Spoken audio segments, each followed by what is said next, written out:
Welcome to the App Roundtable. I'm Len Wright, CEO and founder of AppClover.com. And today I've got my partner with me, Matthew Lutz, COO and co-founder of AppClover as well. And we've got a special guest with us today called Taylor Pierce. Idea to appstores.com, and Taylor, you'll have to excuse my stuttering over that one, but we're really happy to have you here with us today, and we're going to extract some valuable information from you. He's actually the author also of the book Appreneur. So Taylor, maybe you can tell us a little bit about your bio and tell our audience a little bit about who you are and the inspiration behind the book. Sure. My name is Taylor Pierce. I've been developing apps for about 4 years now. Started back when the App Store kind of became live to the public. I interned at Apple in Cupertino in the summer of 2010, and last fall in 2011 I started Idea to Appstore.com, which is my development company. And then in 2012, this July, I released my book Appreneur: Secrets to Success in the App Store. Awesome, and it is a fantastic book. I suggest that everybody out there go and check it out. That's at his site, AppreneurBook.com. So Matthew, I'm going to turn it over to you, and Matt, you've got a few questions for Taylor to start things off here. Yeah, and actually, like today, one of the things that we really want to talk about is because we're constantly getting asked this question from our community and stuff like that, and people wanting to know more information just about the topic in general of app market research. Now, it's a pretty broad topic, so we'll just kind of touch on a few things. But like to kick things off, I guess the biggest thing is, everyone from time to time, all appreneurs and app developers are plagued with that whole idea block. Like they just can't come up with the next great idea. For you, like what's worked for you in the past as far as like some quick solutions to kind of break through that barrier and come up with not only an idea, but something that you can kind of predetermine a decent level of success, like that it's not just throwing a bunch of spaghetti on the wall and seeing what sticks. Sure. So there's kind of two ways to go about this. If you're trying to come up with that new, unique idea that hasn't been done before, one of the things I like to do is to just not really think about it. Go out and do things, that interest you, do other things, let your mind just kind of get away for a while, and odds are it will slap you in the face. A lot of the best ideas I've had are when I've been out, just driving my car, riding my motorcycle, just out, enjoying life, and then you kind of just, your mind just kind of starts thinking, and you'll come up with some of these ideas. Now, if you're not as creative a person, this thing in your hand right now is your most powerful tool because you can see what apps are doing well and what apps are not. And from there, you can essentially say, okay, I really like this idea, download the competitor's app, dissect it, kind of pull it apart, and say, wow, I could do this so much better, these are the things they're doing wrong, and there's your inspiration. And the cool thing about that is if it's already ranked in the App Store, with a little bit more digging and research, you can find out what they're grossing, plus or minus a day. So it's funny because it's one of these things where for me, I have a hard time just letting go and just letting things come to me. And Len's smiling right now because this is one of those battles that we have back and forth as business partners is, if there's an issue or a problem or something that needs to get done or we need to find a new outsourcer or whatever it is, he's just always like, hey, it'll come to us. At the right time, it'll come to us. And it sounds a little woo-woo kind of, whatever. But, man, is there some truth to that. I mean, I'm a new believer in that, and I never would have been before. I've always been the researcher, need to consume more information and figure it all out myself and instead of just letting it come to you. So there is something for just being, open to letting ideas come to you and just figuring out, hey, I like this. How can I make this better? So I'll definitely I'll get behind you on that answer. And also too, being that letting go attitude and just getting out there, as you were saying, Taylor, and mingling with life out there. What ends up happening if you're not concentrating on it so much is you're more aware of what's going on around you, and really that's where your ideas are stemming. What are people around you doing? What are they distracting themselves with? And how are they playing the games? What are they playing? What are some things that people do around you that you're finding that maybe could be used, maybe could be made better by certain features that you can present in an app? And by just playing with ideas as we go along, we're idea and creative beings. We're creative machines. So those ideas will bubble. And there's something more to that too is the fact that you need to Len, I know you meditate like crazy, like all the time. In addition to that, I've got a mentor of mine. His name's Philip McKernan. He always says this, that you need to create space for yourself, because without that space, and again, I don't want to get too far off of the topic of apps, but I'm going to bring this back. It's relevant because without that thinking space or that alone time or whatever, just time to be, you can't be open to accepting new ideas, and you just won't be creative, and you can't. You have mentally, you're just not ready or prepared for it. So, and then the other side of that is, like you said, you actually gave a really, really important tool. You kind of just said it in passing because it's probably second nature to you. But man, like there's some powerful research to be done on the App Store, and we'll dive into that a little bit more. But like you said, you held up your phone. It's like that's a powerful tool in the palm of your hand, right? And I'll get into that in a second. But I don't want to just glaze over that part of it because that's a big part of the equation.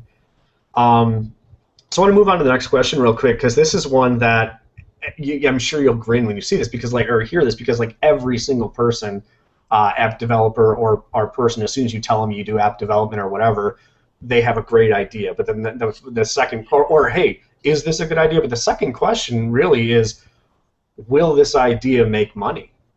And I think, like you wrote in your book, it was chapter 6, is called "What's Hot and What's Not."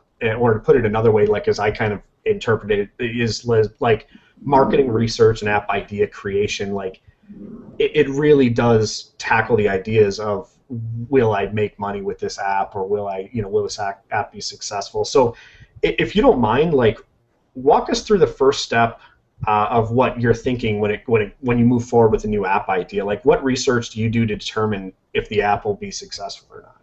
Absolutely, and I'm going to give you, not just what normal people like. This is going to be what I do, and how I come up with the stuff. So say, I've got an idea that's kind of brewing up in my mind. I'm going to grab my phone and I'm going to kind of search it. I'm going to see what's out there. I'm going to also make sure that there's nothing out there by any of the really big players. If it's an idea for a game or something like that, and EA did it, or Activision's publishing it, okay, time to move on to the next one. But if it's something that there's a couple other apps out there, and I'll use a real world example. So there's internet memes. People love to caption pictures and do things like that. So I came up with a cool idea for one of those apps. The first thing I did is I just literally typed in memes and funny pictures in the App Store, began kind of seeing what was on there. I then noticed that some of them do very, very well. So from there, kind of downloaded the top applications, and I gauged top applications by kind of where they were ranked in the keyword search. So kind of like the top 3 were the ones I grabbed.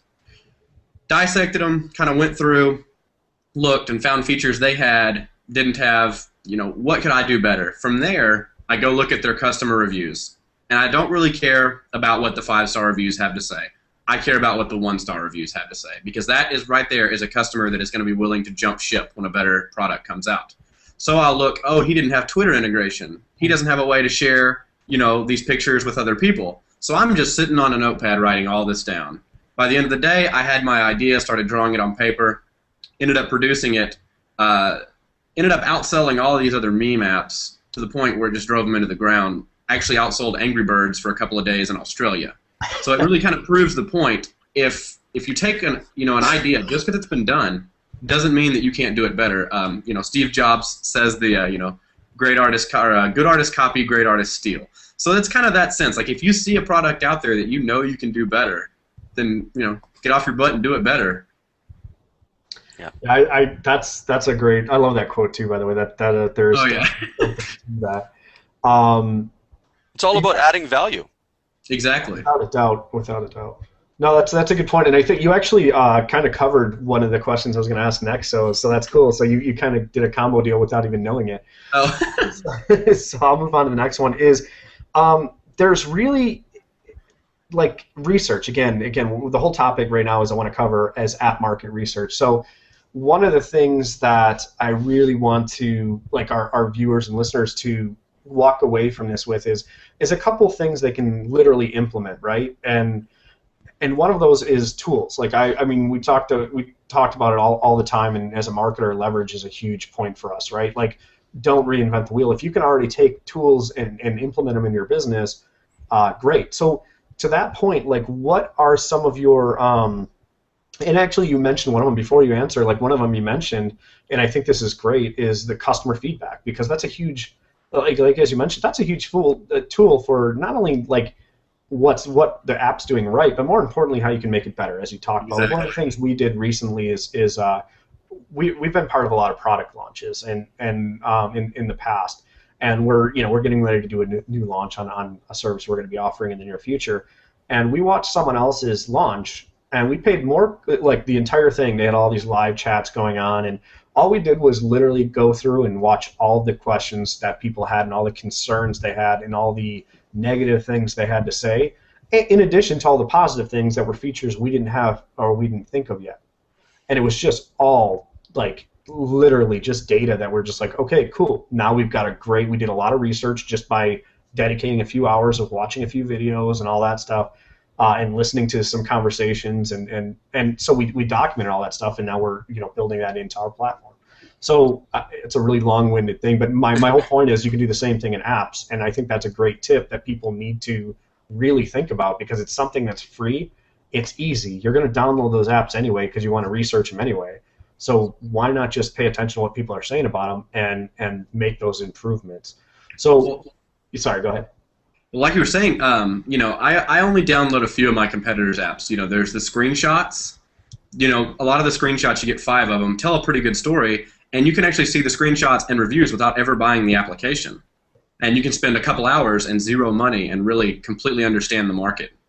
Yeah. Right. I love the idea too that we're covering a little bit more in depth, because I've been hearing a lot of indie developers out there, appreneurs, going, well, market research, mainly that really is just asking my friends, hey, is this a cool idea, or hey, do you like this idea, and that's just not the way to go about it. I actually remember an old story that is about copywriting. I don't know if you've ever heard this, Matt, but it's if you write a piece of good sales copy, you go into a pub, into a bar, hand it around. If those people hand it back and say, oh, great job, you've done a horrible job and haven't done what you wanted. If they say, where do I get this thing, then you've done a good job. So it's the same with the app. It's if you have people actually wanting to download it now, that's better feedback than, oh, great job.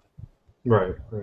No, yeah, without a doubt. So let's take it a little bit step further, and if you could talk about some of the other top research tools, that'd be great, just to kind of give an idea of what's available out there with some of the ones you use and whatever else. Sure. So one of the things that I try to really focus on is I believe the number is 80%. I mean, I could be wrong, but it's a very high number. Apps are found by people just searching things. So keywords. I personally love the site AppCodes. It's appcod.es. Fantastic site. Like I can't really. I owe some of my success to this site. So essentially, what you can do. Your tagline alone says it all. Exactly. The Swiss Army knife of SEO and. Exactly, and it really is. So what you can do is, type in. Say you want to come up with, an app for cycling. That's for whatever reason the example I always use. So you can start plugging in, your app's title, and then some keywords, and you basically just hit enter, and it's going to tell you, all this tons of metadata of where you're going to show up for this word and this word and this word. And so from there you can know, okay, the word bicycle is super flooded and has like 15,000 results. Probably shouldn't use that as a keyword. What else can I do to really show up towards the top? Because what most people don't understand is you get 25 apps per page. If you don't show up in those top 50, don't use it as a keyword, because, have y'all, when you're looking for an app, ever gone past that second page? Right. So it's a powerful tool there, but the most powerful part of it is the fact that you can search, and how they do this, I'm going to guess is magic. You can search all the other apps, out there as keywords. So you can say Instagram, type in Instagram, it will show you Instagram's keywords, draw something, words of friends, all these huge, games. But then you can also take successful indie games, and or indie apps. That's what I like to do, and see, okay, what are the keywords they're using? Like I remember seeing one a while back that had like 106.1 Kiss FM as a keyword, which is a fairly popular radio station. And sure enough, people were searching it, and they were going to this app that had nothing to do with that, simply from that. And I was just like, that's just, that's genius. That's funny. One of the things when you gave that stat about the 80%, something that just kind of jumped out in my head that I want to mention is because that's great advice. Because one of the things that we do a ton of research, right? That's part of what we do. Is the market end of things, and we like to see what the Google analysts are saying and whatnot. And one of the stats that sticks out in my head is that I think it's 9 out of every 10 people that do a search on their phone take action after that, or something to that effect. Which basically means and here was an example that another developer we were talking to gave us is there was a technical calculator app. Well, if people search that word literally on their phone, like just using a web browser for technical applicator app, that keyword in itself was just absolute gold. Like if you go out tomorrow and you create this, the people that are searching on their web browser, not necessarily in the App Store, but in the web browser, and we looked at the traffic of people that were doing it, was absolutely huge. I mean, there's an idea right there. Like steal that idea, someone that's watching that, because you'll get a ton of downloads, and you might not make it on in the charts because there's already competition. There's enough calculators out there, but all the people that are searching for that phrase, like on Google, there's where you're going to show up, right? So anyway, I mean, the idea is the people that are actually searching for specific phrases and specific keywords, those people are more apt to take action and download your app than just finding it organically. So that is really, really an important thing to build in your Absolutely, and that's kind of another thing. I can't dig too deep into this because this is a huge, very lengthy topic that I go over in the book, is to really make sure you build web SEO for your app as well. And that can be done by, tons of PR posts, stuff like that, people talking about it, so that exactly like what you just said. So somebody searches, blah, blah, blah, or whatever in their phone, and one of the first results back is a direct link to iTunes. They click that, not knowing what it is, and then it redirects them to the App Store, and boom, you've got yourself a sale. Well, and it's funny because we share with your book title and our title of our magazine, we share, a keyword, right? Oh yeah. Which is why we play together. Rather than being enemies, we can play together and figure out how to support each other. But if you type in the word Appreneur magazine or Appreneur mag or whatever, that you're exactly right. You see our iTunes link on page 1 right at the top. You type in Appreneur book, you're right there. So. That's the proof's in the pudding. Like if people want to go out and type that in right now, you'll see exactly what Taylor's talking about. So I think that's those are great tools. Are they I know the App Store, obviously you've covered that, so that's a really great tool. The other one is the AppCode site. Are there any others that come to mind? Yeah, and there's ones that have, when you have existing, basically your app is out and live. There's a kind of the other side of the sword is called Searchman, and it does updates basically daily for your app, and it tells you, because as I'm not going to go into how the search algorithm works for Apple, the keyword algorithm. That's one of my kind of little kept secrets, but anyway, it's in the book.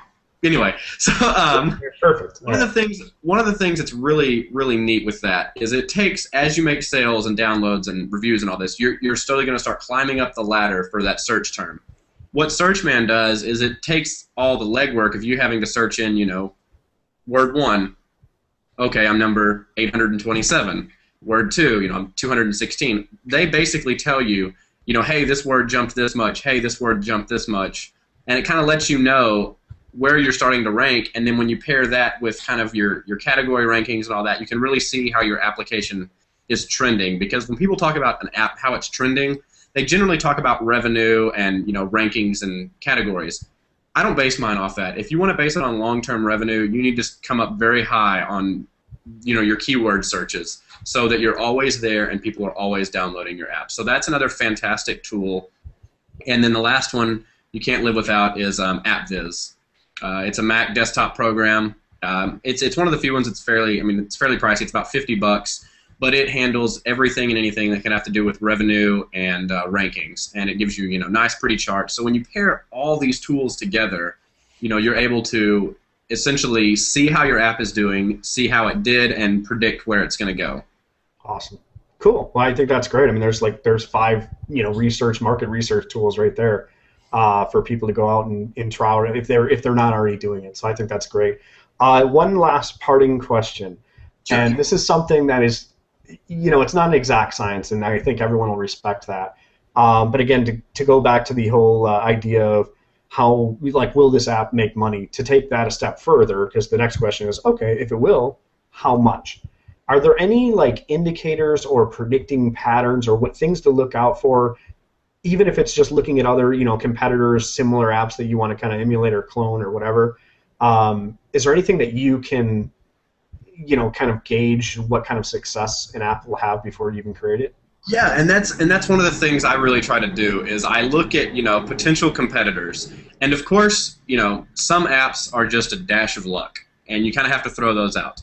But if you have a competitor, say a cycling app, and you have 3 or 4 of them that that you could make an application as good or better, and they're ranked fairly static, say they're ranked top 25 in reference.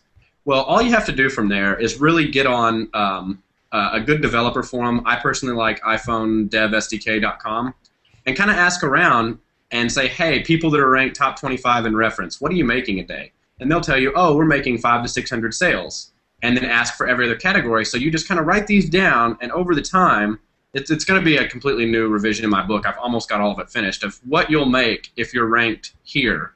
So you can know, okay, if I come out with something similar to this idea and I, do as well as they did, I can expect to make between $600 and $700 a day, and just based off of where they're ranked. And of course, if you do it better, then you get a chance to make better sales. It's the power of asking people what you want to know. Most people don't do that. They Exactly. It's kind of about networking. Yeah. Well, cool, man. I think I think that pretty much buttons up all the questions that I wanted to ask, and I think it was a good kind of top level look at the app market research in that category or that topic. And again, I definitely urge people. I've got it. I've read it. I urge people to take a look at your book for some of these things to get a little more in depth. Obviously, we can't do it in a short little video, but we can definitely scratch the surface and give you directions. But again, I wholeheartedly stand behind your book. It's a great book, and I suggest people download it and check it out and buy it. So, Len, if you want to go ahead and say parting words. Parting words. There we go. Well, thanks, Taylor. We really appreciate you being on. We've shared a little bit of information, as Matt mentioned, a top-level view of some market research, and we'll be coming on in the next while with other podcasts and with other shows as well, and delving even deeper into this subject. Thanks, Matt, and thank you again, Taylor, for being on. Again, it's Appreneur.book.com, and we definitely suggest you check it out. So thank you again for being on, and we look forward to our next time with you. Thank you. Excellent. Thank you guys for having me. See you later, man. See ya. Take care.